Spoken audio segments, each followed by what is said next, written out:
Alhamdulillah wassalatu wassalamu ala Rasulillah wa ala alihi wa sahbihi wa mawalah wa la hawla wa la quwwata illa billahi wa ba'du. Terlanjutkan kajian kita masih membahas qasasul Quran, dan kita akan membahas malam ini tentang kisah Ashab Al-Aikah. Siapa Ashabul Aikah ini?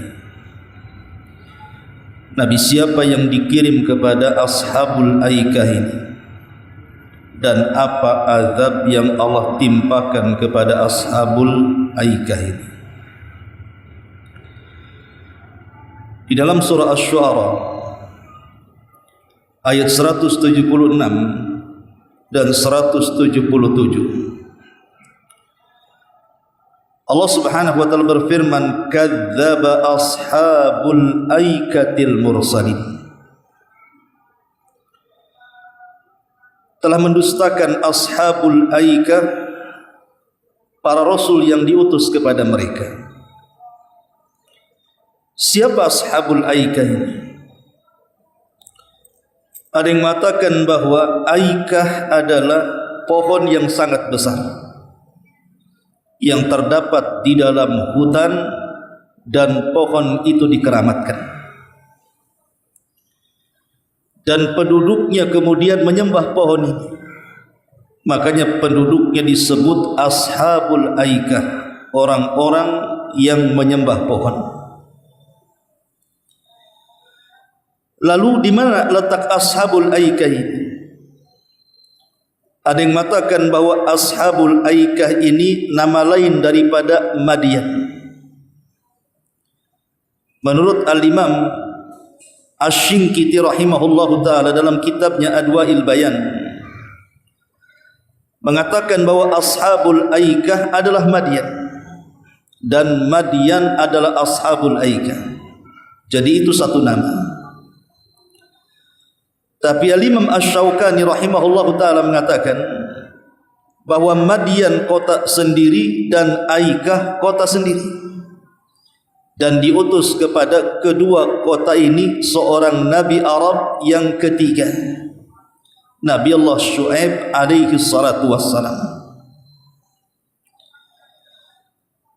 Ada yang mengatakan bahwa Madian sendiri dinisbatkan kepada putra Ibrahim alaihi salatu wassalam. Jadi Madian ibnu Ibrahim, sehingga kotanya disebut Madian, nisbat kepada nama dari satu di antara putra-putra Ibrahim. Tapi ada yang mengatakan Madian ini satu kota di mana pernah terjadi jual beli seorang nabi. Siapa? Nabi Allah Yusuf alaihi salatu wassalam. Jadi saat Nabi Yusuf diselamatkan oleh kafilah-kafilah dagang, kemudian dibawa ke Mesir, ketika sampai di kota Madian, disitulah Nabi Yusuf dijual. Jadi Madian itu tempat jual beli Nabi Yusuf alaihi salatu wassalam. Tapi ada juga yang mengatakan bahwa Madian adalah tempat hijrahnya Nabi Musa. Jadi Nabi Musa alaihi salatu wassalam ketika membunuh salah satu pemuda Kibti yang berkelahi dengan Bani Israel, maka Musa kabur dari Mesir. Akhirnya hijrah ke sebuah tempat namanya Madian. Disitulah berjumpa dengan orang namanya Syu'aib. Menurut perjanjian lama, maksudnya pendapat Yahudi, Syu'aib di sini nabi. Tetapi pendapat yang kuat bahwa Syu'aib di sini bukan nabi, tapi rajulun saleh, orang yang saleh yang memiliki putri yang kemudian dinikahi Nabi Musa alaihi salatu wassalam. Intinya bahwa ada yang mengatakan Aikah adalah Madian, ada yang mengatakan Madian sendiri, Aikah sendiri. Walaupun kemudian perselisihan para ulama di mana letaknya, tetapi pendapat Imam Ibnu Katsir rahimahullahu taala bahwa Madian itu terletak di semenanjung Arab. lebih kurang antara Hijaz dan Tabuk, di tengah-tengahnya itu Madian. Dan Rasul pernah melewati Madian saat bertempur melawan Imperium Nasrani di Tabuk. Disinilah letak kisah Ashabul Aikah dimulai. Ma'asyiral muslimin yang dimuliakan Allah Subhanahu wa taala, lah Ashabul Aikah ini mereka para penyembah pohon. Jadi para penyembah pohon itu sudah ada sejak zaman dahulu kala, di zaman Nabi. Ketika para sahabat Nabi sallallahu alaihi wasallam menuju Hunain untuk berperang, lah kebetulan kita tahu bahwa perang Hunain itu kan terjadi setelah Fathu Mekah. Dan setelah Fathu Mekah itu banyak orang-orang yang tidak masuk Islam masuk ke dalam Islam, bahkan berbondong-bondong. Allah katakan yadkhuluna fi dinillahi afwaja, mereka masuk ke dalam Islam itu bergelombang-gelombang. Lah karena banyak orang-orang baru yang mungkin akidahnya belum kuat, ikut jihad bersama Rasul ke Hunain, di tengah jalan rupanya mereka melewati pohon yang semasa jahiliyah pohon itu dijadikan tempat mencari berkah, tabaruk. Dan kebiasaan orang-orang jahiliyah itu sebelum perang, mereka gantungkan panahnya, busurnya, pedangnya dan senjata-senjata di pohon itu dengan keyakinan akan ditransfer kekuatan, dan mereka meyakini kalau senjata mereka digantung di pohon itu akan mendapatkan kemenangan. Makanya ketika lewat di pohon itu, sahabat mengatakan yang baru-baru masuk Islam ini kepada Rasul, "Ya Rasulullah, ij'al lana dhata anwatin kama lakum dhatu anwat." Rasul, jadikan kepada kami dhatu anwat, tempat gantungan-gantungan senjata kami di sebuah pohon yang bisa kami ambil berkahnya. Maka Nabi SAW marah. Biasanya Nabi SAW tidak akan marah kalau ada penyimpangan di antara para sahabatnya. Itu kalau dalam bab selain akidah. Tapi dalam bab akidah Rasul tidak mentolerir. Rasul marah dan mengatakan, kalian ini persis seperti Bani Israel. Baru saja Bani Israel diselamatkan oleh Allah dari kejaran Fir'aun. Fir'aun ditenggelamkan di Laut Merah.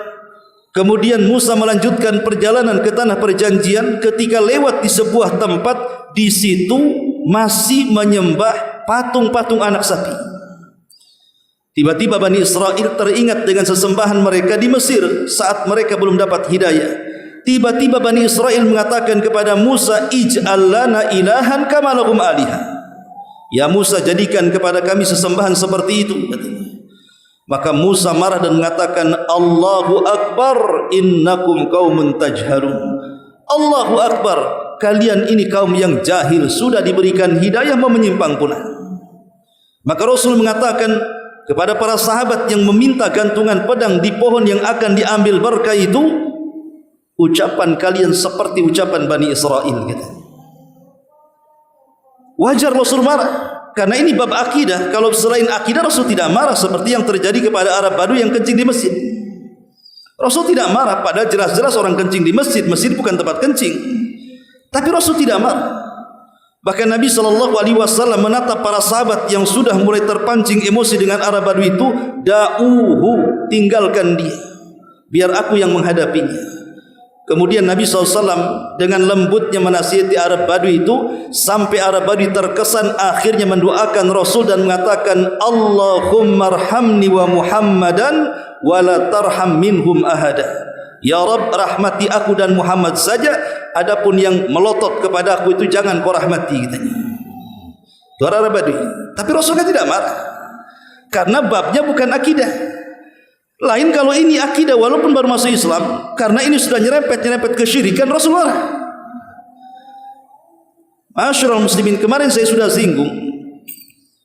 Dahulu saya juga waktu kecil-kecil kan di Jawa Barat, tak tahu di sini kan, masih ada orang-orang yang menyembah pohon beringin itu. Zaman dulu rame-ramenya togel. Untuk togel, totok gelap, togel. Itu kalau cari nomor buntut itu datang ke pohon beringin itu. Mereka meminta nomor buntut itu ke pohon beringin, coba bayangkan. entah apa gitu ya, ilham yang dimasukkan setan itu.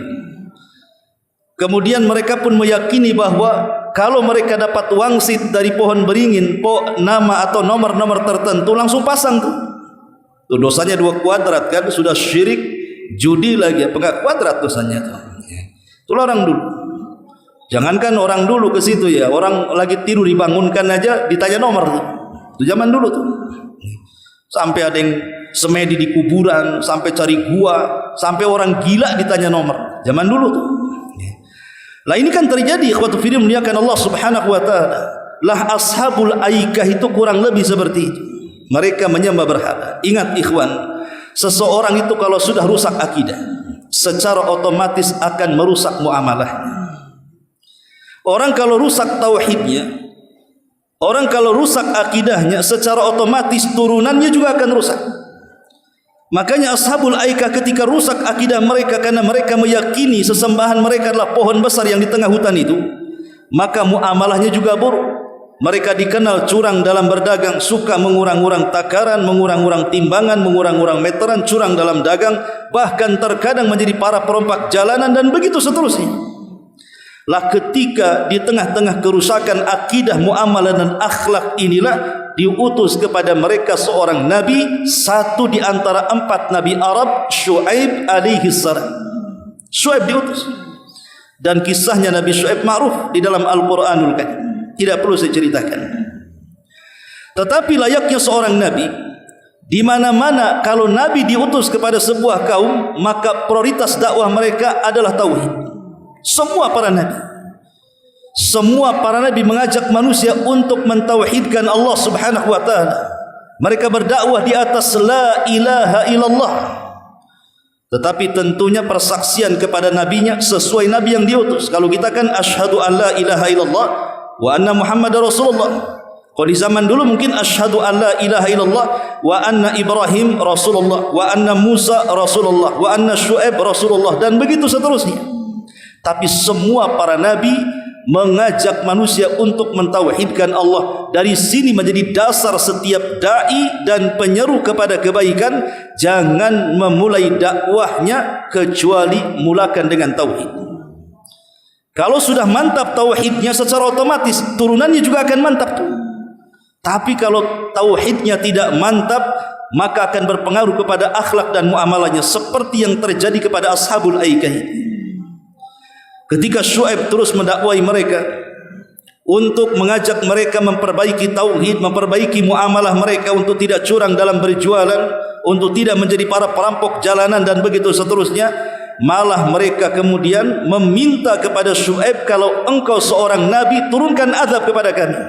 Subhanallah, mereka berani meminta azab kepada Nabi Syuaib agar Allah menurunkan azab kepada mereka.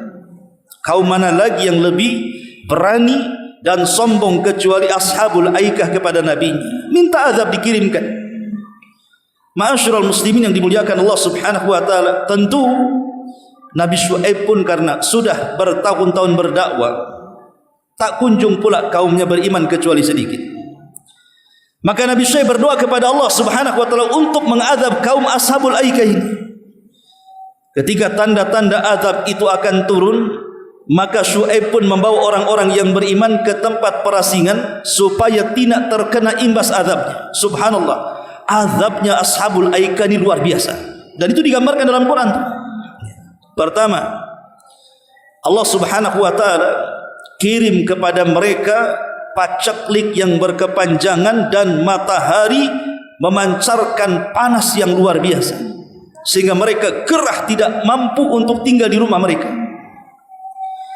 Jadi ashabul aikah ini azab pertama nih, dibuat panas yang ekstrim sehingga mulai anak-anak, remaja, dewasa, orang tua, laki-laki, perempuan, mereka tidak betah dalam rumah, saking panasnya, tersiksa dengan hawa panas yang luar biasa. Ini azab pertama nih. Kemudian azab yang kedua, Allah datangkan awan hitam. Disangkanya awan hitam itu adalah awan yang bisa menaungi mereka dari rasa panas, sehingga mereka mengejar awan itu, kemudian mereka bernaung di awan itu. Rupanya mereka tidak sadar di balik awan itu Allah sudah siapkan halilintar dan percikan-percikan api yang menyambar-nyambar mereka. Ketika kemudian petir, halilintar, percikan api menyambar-nyambar mereka, mereka pun ketakutan masuk lagi ke dalam rumah mereka. Kemudian yang ketiga, ketika mereka dalam rumah, disitulah Allah Subhanahu wa ta'ala kirim bencana yang dahsyat. Allah gempakan bumi. Ketika Allah gempakan bumi, semua bangunan roboh, menimpa orang-orang yang ada dalam rumahnya itu, sehingga tidak ada manusia kecuali terkena runtuhan dan mati. Adapun yang selamat, maka Allah Subhanahu wa ta'ala kirim suara pekikan yang memekik gendang telinga dan menghancurkan gendang telinga mereka, sehingga mereka dibinasakan, tidak ada satu jiwa yang hidup kecuali mati. Kemudian Allah gempakan kembali sehingga Madian dan Ashabul Aikah rata dengan tanah. Subhanallah, ini azab dan semua digambarkan dalam Quran. Ketika kemudian azab itu sudah turun dan membinasakan Ashabul Aikah karena mereka menyembah berhala berupa pohon dan tidak mau bertobat dan tidak mentauhidkan Allah Azza wa Jalla, maka Syuaib pun kemudian mendatangi negeri yang sudah hancur itu. Apakah Syuaib kemudian sedih dengan kehancuran kaumnya? Tidak. Ketika Nabi Allah Syuaib melihat hancurnya kota Madian, tidak ada satu manusia dan bangunan kecuali roboh ke tanah, Syuaib hanya mengatakan, laqad ablagtukum risalati rabbi. Bukankah, kata Syuaib, aku telah menyampaikan amanah Rabbku untuk kalian. Salah sendiri kalian tidak ikut. Salah sendiri kalian tidak mengikuti ajakan. Maka Syuaib mengatakan, fa kaifa asa 'alal qaumil kafirin. Bagaimana mungkin aku akan sedih kepada orang-orang yang ingkar kepada nabinya? Rasakan itulah azab Allah kepada kalian. Ma'asyiral muslimin yang dimuliakan Allah Subhanahu wa taala, lihat bagaimana akibat kesyirikan mendatangkan azab Allah Subhanahu wa taala. Maka sebuah negeri akan dijauhkan daripada laknat dan azab Allah Subhanahu wa taala ketika negeri itu dipenuhi dengan tauhid. Walau anna ahlal qura amanu wattaqau lafatahna alaihim barakatin minas sama'i wal ard. Kalau seandainya sebuah negeri itu mau beriman mentauhidkan Allah dan mereka mau bertakwa, melaksanakan perintah dan menjauhi larangan, tentu Allah akan turunkan berkah dari langit dan berkah dari bumi.